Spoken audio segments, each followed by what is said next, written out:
Magandang hapon mga ka-happy hour.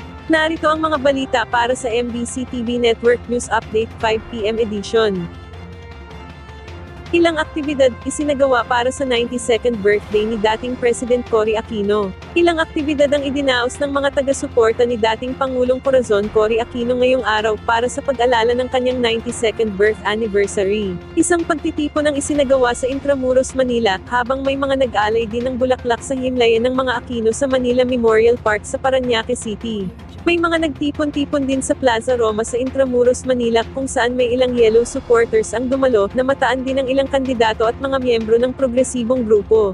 Matatanda ang gumawa ng kasaysayan si dating Pangulong Cory bilang kauna-unahang babaeng presidente ng Pilipinas. Ngunit pumanaw siya noong August 1, 2009 dahil sa colon cancer. Siya ang ina ni dating Pangulong Benigno Noynoy Aquino III, at asawa ni dating Senator Benigno Ninoy Aquino Jr. Samantala, Mount Canlaon, nagbuga muli ng abo ngayong araw. Muling nagbuga muli ng abo ang Bulkang Canlaon ngayong araw.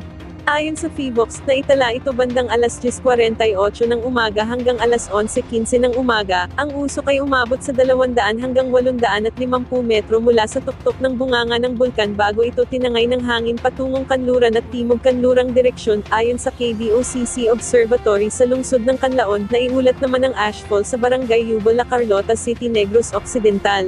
Kaugnay nito, pinag-iingat ang mga residente sa maaring pagpatak ng abo na ibinuga ng bulkan.